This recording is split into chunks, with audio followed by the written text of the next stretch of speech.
기적들을 보게 되면 먼저 여러분과 제가 인정해야 될 부분은 귀신이 떠나고 그들의 육체가 실제로 나았다, 이렇게 인정을 먼저 하시기를 바랍니다. 두 번째로는 이 표적이라고 하는 단어를 찾아보면 이정표예요. 그러니까 이 기적을 통해, 표적을 통해 말씀하시는 의도가 있어요. 그 의도는 앞뒤 문맥으로 보게 되어지고, 그리고 그 표적의 내용 중에 예수님이 하신 말씀을 중심으로 보면 이 말씀을 하려고 하는 거구나, 그렇게 이해가 가능하고, 두 번째로는 오늘과 같은 경우에는 하나님의 입장에서 생각을 해야 돼요. 하나님의 입장은 이런 거구나, 이걸 통해서 이제 성경 전체적으로 하려고 하는 말씀이 무엇일까.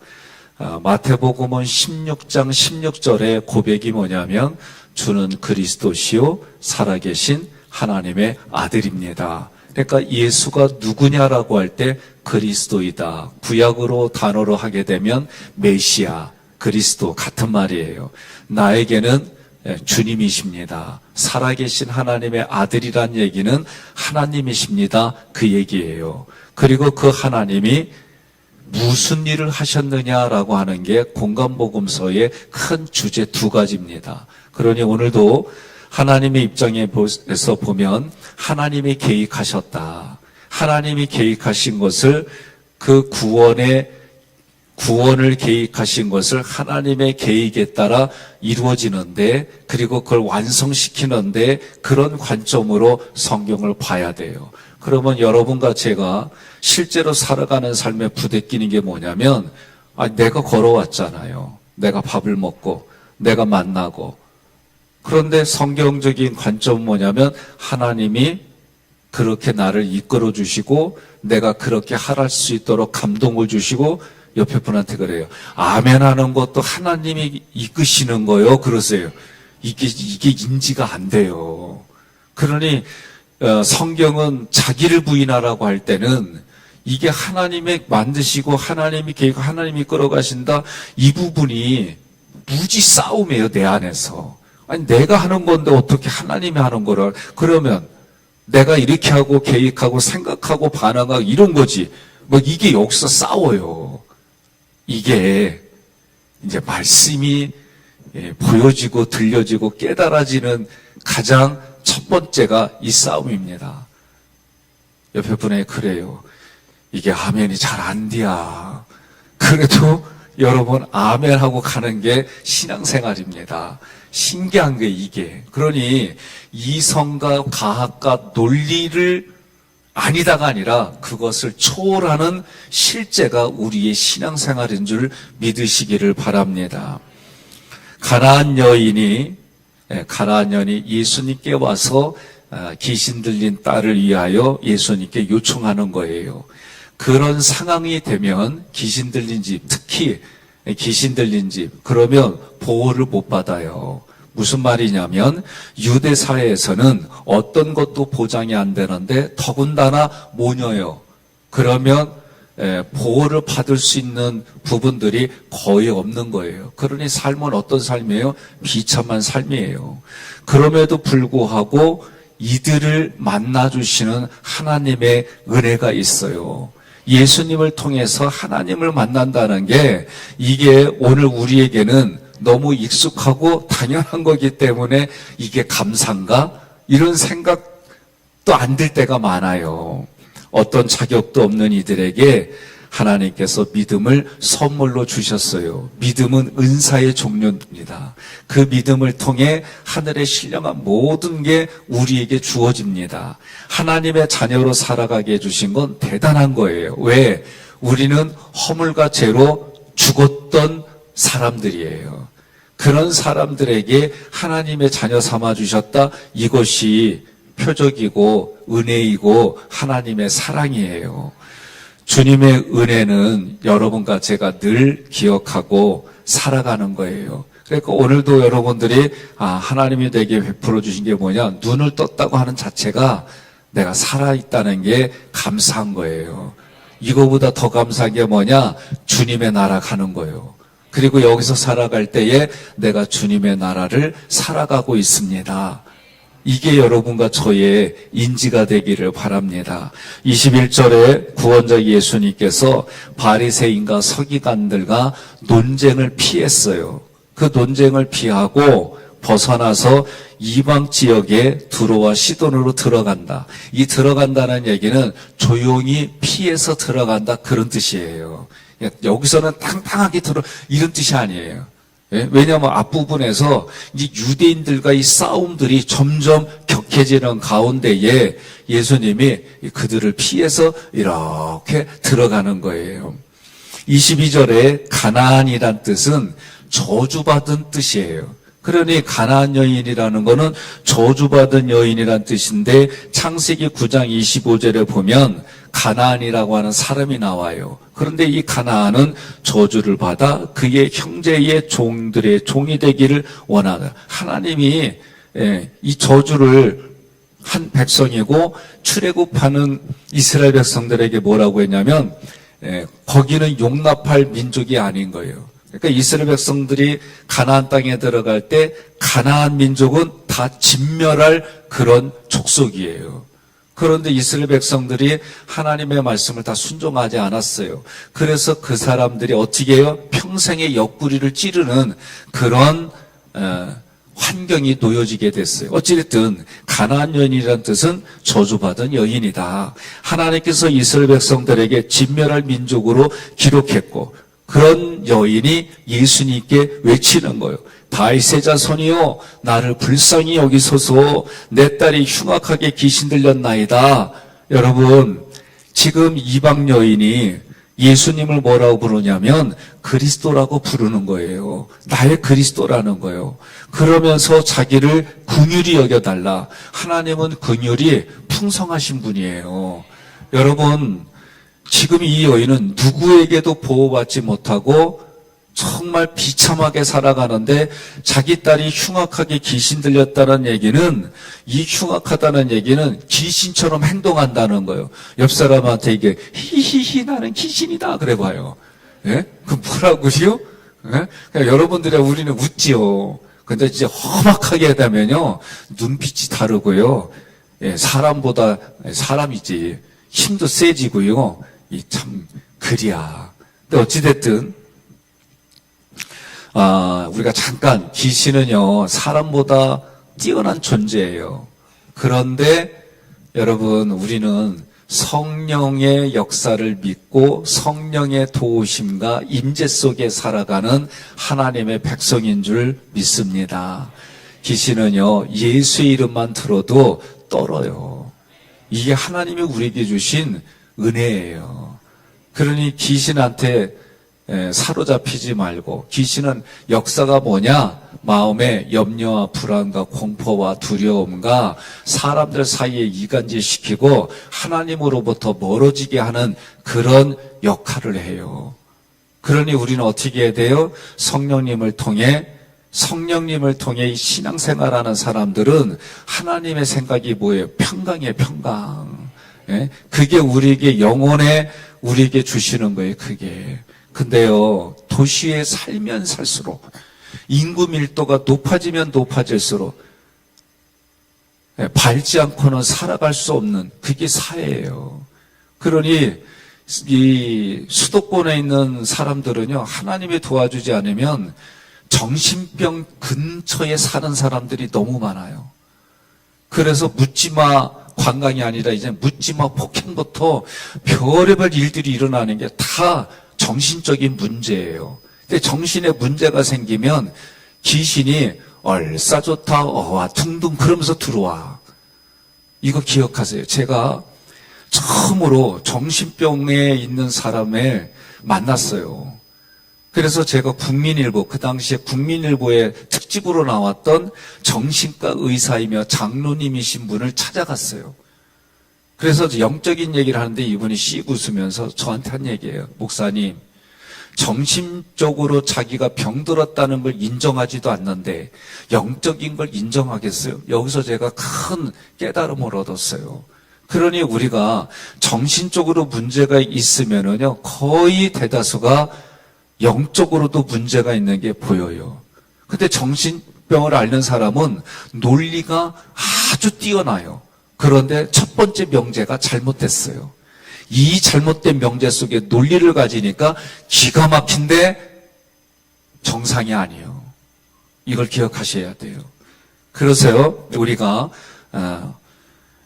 오늘도 보게 되면 흉악하게 귀신 들렸다는 것은 귀신과 교제하고 귀신처럼 이제 움직이는 거예요. 예수님은 그 여인의 말을 들은 척도 하지 않아요. 참 우리 예수님이 이렇게 말할 때는 의도가 있는 거예요. 제자들이 예수님께 말하는, 이거는 제가 이 문맥을 보면서 이렇게 말하지 않았을까. 왜냐하면 제자들도 여전히 영의정 될래 자의정 될래, 내가 영의정, 무슨 소리야 너는 교통부 장관이나 해. 막 이렇게 싸울 때 아직도. 그러니 다른 이 가나안 여인을 볼 때 어떤 마음이겠느냐, 개처럼 여기는 마음이 이들에게 있었던 거예요. 여러분 한번 자기 자신에게 물어봐요. 동남아시아 사람 만날 때 하고 앵글로 색슨족 만날 때 하고 여러분 마음이 같은지. 말이 없다는 얘기는 동의한다는 얘기예요? 예?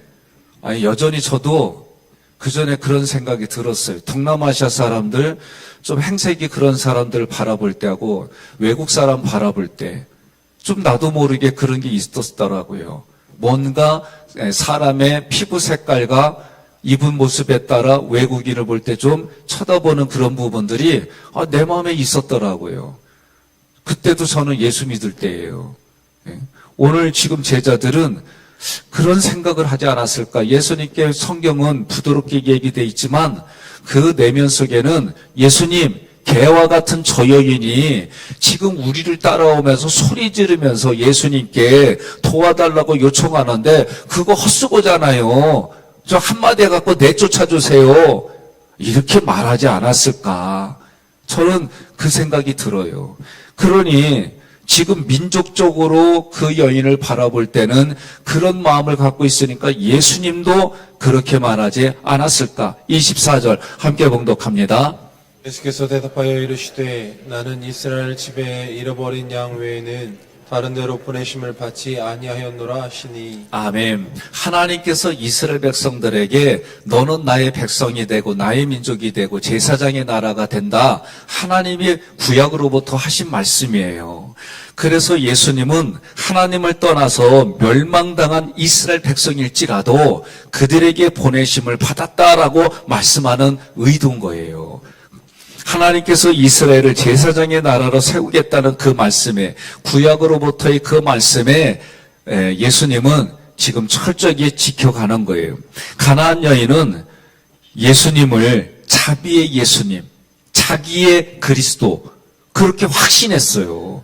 문맥으로 보게 되면 오늘 이 말씀 속에 보면 문법으로 봐도 분명하게 그렇게 확신하고 도와달라고 하는 거예요. 25절에 여자가 와서 예수께 절하 이르되 주여 저를 도우소서. 이 도우소서라는 단어 보혜되고는 서둘러서 가주셔가지고 자기의 딸을 도와달라는 얘기는 귀신을 쫓아달라고 요청하는 거예요.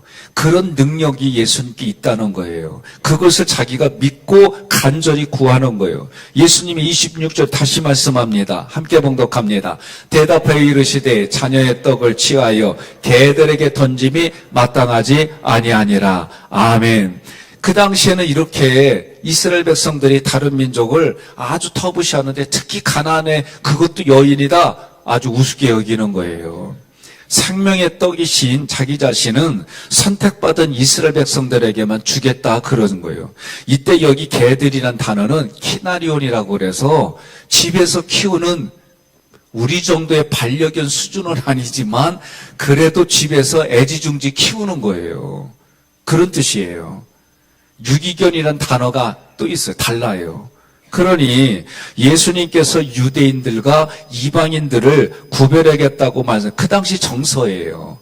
그런데 여인이 뭐라고 그래요? 주님 말씀이 옳습니다. 주님이 이스라엘 백성을 그렇게 생각하는 거 나도 인정합니다. 그러나 주인이 키우는 개도 그 생명의 떡을 먹는데 부스러기를 먹지 않느냐. 주인이 먹고 난 나머지 그거 갖고 먹지 않느냐. 그렇죠.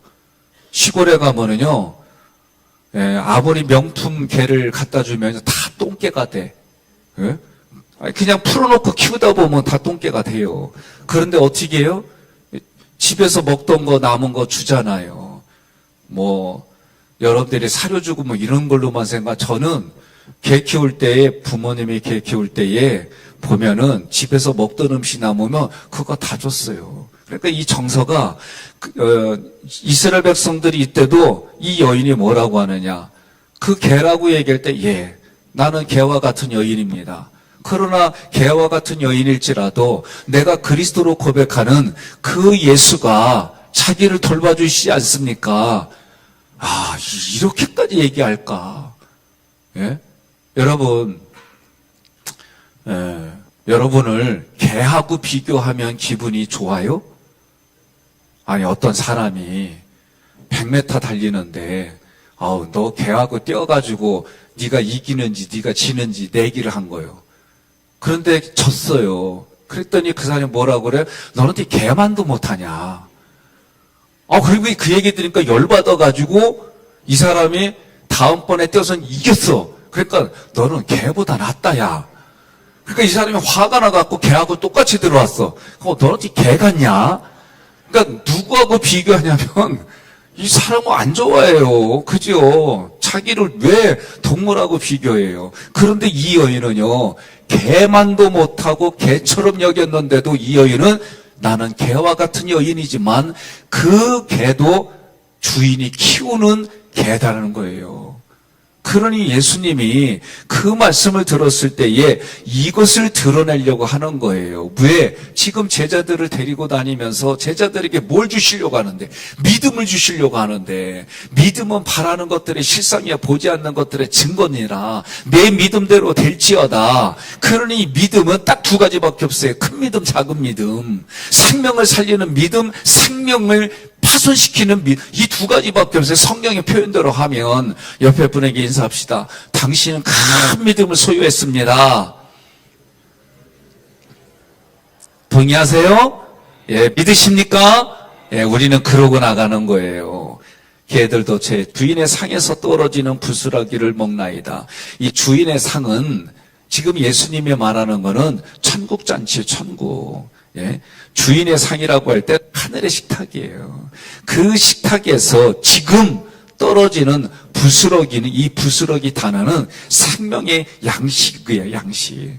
그러니 이 여인이 예수님이 하신 믿음을 먹고 그렇게 얘기를 할 때 예수님이 뭐라고 말하냐. 28절 함께 봉독합니다. 이에 예수께서 대답하여 이르시되 여자여 내 믿음이 크도다 내 소원대로 되리라 하시니 그때로부터 그의 딸이 나으니라. 아멘. 지금 예수님이 하신 방법을 보면은요, 그 상황을 조금 이해해 주시고 공감해 주시고 말씀해 주신 즉시 기적이 일어났어요. 그러니 여자여라고 할 때에 여자여 대신에 자기 이름 대세요. 자기 이름. 성현아 너의 믿음이 크도다 너의 소원대로 되리라 하시니 그때부터 성현이의 모든 형편이 형통할지니라. 이렇게 바꿔서 합시다. 왜 아멘이 안 나와요? 다시 시작. 성현아 내 믿음이 크도다 내 소원대로 되리라 너의 형편이 형통할지라. 자기의 이름 대고 하라니까 왜 내 이름 대고 해요? 참 여러분 믿음이 커요. 내가 되어지면 그 흐름이 갈 줄로 믿고 그렇게 해주신 줄로 제가 믿고 나가겠습니다. 예수님께서 말씀하신 그 순간 그녀의 딸이 고침을 받았더라. 이때 나으니라 이아오마이는 예수님에 의해서 영, 혼, 유 이게 완벽히 해결받았다 그 뜻이에요. 그러면 육신은 어떻게 해요? 이 병으로 인해서 얼마나 꾀죄죄하고 그렇게 살겠어요. 눈동자는 초점을 잃을 것이고 머리부터 발끝까지는 진짜 귀신처럼 살았다고 하니 그 즉시 눈동자가 정상으로 돌아오고 얼굴에 생기가 있고 그래요. 이 술을 몇 년 동안 진짜 매일 거의 알코올 중독에 있는 그 사람이 술을 끊고 있었던 사진을 최소한 3년 이렇게 비교한 사진을 보니까 너무 달라요. 너무 달라. 그러니 술만 먹어도 그렇고 사람이 진짜 좋은 것만 먹고 해도 우리 모형이 많이 회복이 돼요. 예? 그리고 마음은 어때요? 마음에 있는 게 어디에 나타나요? 얼굴에 나타나요. 그래서 얼굴은 한글로, 순수 한글로 보면 영혼의 꼴이라고 얘기되어 있는 거예요. 얼굴은 영혼의 꼴. 우리 영혼이 나타나는, 창가같이 나타나는 그런 얼굴이에요. 옆 사람에 인사하겠습니다. 내 얼굴만큼만 살아라 그러세요. 예? 예. 영은 귀신이 떠났어요. 중요한 거예요, 여러분. 예. 귀신이 떠나고 나면 거기가 깨끗해지잖아요. 그럼 어떻게 돼요? 귀신이 떠났으니까 귀신은 어떤 생리가 있어요? 더 큰 세력이 귀신을 데리고 들어와요. 그러니까 우리는 비워지는 거 이것만 추구하면 안 돼요. 명상 좋아하지 마세요. 명상은 마음 비운다 그러는데 마음 비우면 누가 들어와요? 귀신이 와서 우리 집 깨끗하게 됐다 하고 들어온다니까. 우리 예수 믿는 사람 뭐예요? 여기에 성령이 자리 잡는 거예요. 이게 달라요. 그러니 예수 믿는 사람들은 마음을 비운다는 얘기는 자기 십자가를 지고 자기를 부인하는 거지, 여기를 비워가지고 명상에 빠지고 막 이런 거 대부분 영적인 원리를 몰라서 그래요. 거기에 누가 들어가요? 귀신이 들어가요. 다양한 귀신이 들어가요. 그러면 귀신이 들어가서 아주 고상한 척하면서 귀신처럼 살게 돼 있어요. 우리는 누구랑 살아요? 성령님하고 사는 거예요. 동의하십니까? 믿습니까? 믿으십니까? 믿음대로 사는 거예요. 그래서 의인은 뭘로 살아요? 믿음으로 사는 거예요. 의인은. 예수님께서 제자들의 믿음을 뭘로 말했어요? 작은 자로 얘기했어요. 예? 아니, 광풍만 나고 조금만 힘들어지고 막 그러면 어떻게 해요? 아이고 예수님 나 살려주세요 그랬어요.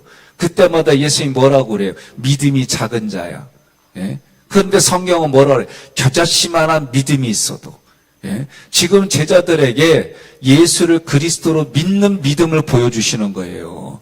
이 초점을 잃어버리면 안 돼요. 그러니 이방 여인에게는 믿음이 크도다라고 했으니 어마어마한 거예요. 그러면 어떤 상황이든지 간에 여러분과 제가 똑같이 같은 상황이 나와요. 그럴 때마다 큰 믿음은 뭐냐? 다른 거 없어요. 예수가 그리스도입니다. 살아계신 하나님의 아들입니다. 그 예수가 이것을 주신 의도는 이런 겁니다. 깨달아지고 그 상황들을 어찌게 믿음의 디딤돌로 보든지 피하든지 둘 중에 하나로, 그러면서 내게 감당할 것만 주시는 하나님이 여러분의 마음속에도 역사하면 아멘이 저절로 나올 것이고, 예?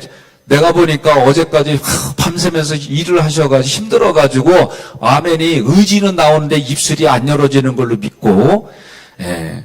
믿음이 크다고 말씀하신 의도는 뭐냐? 복음이신 예수님을 그리스도로 영접했기 때문에 그래요. 그러니 오늘 우리의 믿음은요, 성경 속에 나오는 제자들과의 믿음하고는 비교 불가로 큰 거예요. 동의하십니까? 믿으십니까? 그러니까 여러분들이 내 믿음이 작다고 보지 마세요. 크다고 보세요. 하나님이, 예수님이 하신 일들이 이미 우린 다 들었잖아요. 그리고 그걸 보잖아요. 십자가, 부활, 승천, 재림의 신앙을 여러분과 제가 가지고 살아가는 거예요. 함께 봉독하겠습니다. 요한복음 6장 44절. 나를 보내신 아버지께서 이끌지 아니하시면 아무도 내게 올 수 없으니 오는 그를 내가 마지막 날에 다시 살리리라. 아멘. 재림주로 오시는 예수님이 재림의 때에 이렇게 부활을 시켜주시겠다는 거예요. 다시. 그러면 우리가 성경을 보면 어떻게 해요? 예? 하나님의 품에 있는 이들이 우리가 어떻게 해요? 예수님이 나팔 불고 딱, 예, 구름 타고 오실 때 그 주변에 하나님과 같이 있던 자들이 오고 죽은 자들이 올라오고 이런 순서들이 동시다발적으로 일어나는 거예요. 우리는 다만 우리 이성을 가지고 순서라든가 이런 거 보는 거지, 영혼육이 구원받고 치료받을 때는 동시다발적으로 일어나는 거예요. 오늘도 요한복음 6장 44절을 제가 말씀드린 의도가 뭐냐면, 예수님께로 하나님이 이끌어 주시지 않는 이상 예수님께로 올 수 없다는 거예요. 그러면 여기서 우리가 고민스러워요. 그러면 누구는 해주고 누구는 안 해주고 성경이 뭐라고 그래요? 둘이 같이 밥 매는데 하나님의 보시기에 한 사람은 끌어올리고 한 사람은 내버려 두고, 예? 이게 누구 마음이다? 하나님 마음이다. 이거를 인정하고 여러분과 제가 살아야 돼요. 동의하십니까? 믿으십니까? 그러니까 오늘 이 말씀도 이 여인이 예수님께로 찾아오게 됐던 거는 하나님이 그에게 믿음이라는 걸 선물로 주셔서, 은혜를 선물로 주셔서, 그래서 그 복음이 누군가에게는 들은 거 아니에요. 들었는데 그 들은 것을 통해서 소문으로 떠난 게 아니라 믿음으로 그 여인은 여기에서 작동이 된 거예요. 그러니까 우리가 아무리 노력해도 안 된다니까 에이 내버려둬, 이런 얘기를 로마서에 있는 거예요. 그러면서도 예수님은 뭐라고 그래요? 하나님이 자기에게 보내주신 생명들만 예수님께로 온다는 거예요. 그러면서도 예수님이 찾아갔잖아요. 이것도 하나님이 계획하신 거예요. 갑자기 왜 수로복의 여인에게 찾아가고 갑자기 생각지도 않은 곳으로 찾아가, 이런 게 다 하나님의 계획이다. 그래서 오늘 이런 기적들은 하나님의 계획 속에 이루어진 거다. 그런 계획 속에 내가 쓰임받았다는 게 감사하고, 그런 계획 속에 내가 알지도 못했는데 어느 날 전파를 통해서도 예수님의 말씀을 듣고 생각지도 않은 사람들에게 예수의 소개를 듣고 그러는 거예요. 저도 최근에는 식사하는 거나 이렇게 일부러 한 군데만 이렇게 가요. 저의 이제는 기질이기도 하고 그런데, 그러면 어느 날 때를 대서 얘기를 해요. 예수 믿으시라고. 예수 믿으시면 하나님이 누구신지 알게 되고 간단하게 얘기를 해요. 예? 그전에는 어떻게 해요? 돈 들여. 팁도 일부러 줘요. 팁도. 그리고 일부러 기도도 하고 일부러 더 예수 믿게 하려고 나름대로 전략과 전술을 짜요. 그러면 마음이 벌써 열려 있어요. 그리고 어떤 분은 그래요. 우리 사장님께 얘기를 해줘요. 사장님 해야 나도 나가요. 이런 분도 계시고, 어떤 분은 3대째, 그 여인은 옆에 있어 3대째라고. 그 여인은 자기 보고 목사님, 제가 목사인 걸 알아요 이제. 목사님 오셨냐고 반갑게 맞아주고, 그러면서 뭐라 그러냐면 7시 출근, 11시에 오전에 출근한대. 그래서 내가 그랬죠. 우리 7시에 예배 드려. 예. 그러니까 이제는 노력은 하겠다고 그러는데 지금까지 안 와. 어쨌든 여러분과 제가 누구를 만나든 우리 인생이 있는 동안은 예수를 전하는 거고, 예수의 이름으로 함께 가고, 예수와 함께 남은 인생 살아가기를 주님의 이름으로 권면하며 축복합니다. 지금 이 시간 하나님께서 저와 여러분을 하깃교회로 이끌어 주셨습니다. 그리스도 예수의 임재의 기쁨이 있습니다. 그 임재의 기쁨이 흘러 넘쳐나서 다른 누군가에게는 권능으로 선포되어집니다. 그래서 소망이 없는 뼈는 에스겔서 37장에 소망이 없는 뼈는 뭐라고 돼 있어요? 이스라엘 백성이라고 그랬어요. 그 이스라엘 백성에게 소망이 들어가서 생기가 있었던 것처럼 누군가는 태어나면 그런 일들이 일어날 줄로 믿고, 여러분과 제가 그렇게 말할 때에 그들이 결론이 뭐가 됐어요? 하나님의 군대가 된 것처럼 여러분과 저는 구원받은 백성이 아니라 적어도 하나님의 군대가 됐고, 이제는 에베소서를 공부한 여러분들은 왕같은 제사장으로 살아가는 줄 믿으시기를 바랍니다. 그렇게 하나님께 영광 돌리고 찬송 돌리시는 오늘 하루 남은 인생이 되기를 주님의 이름으로 권면하며 축복합니다.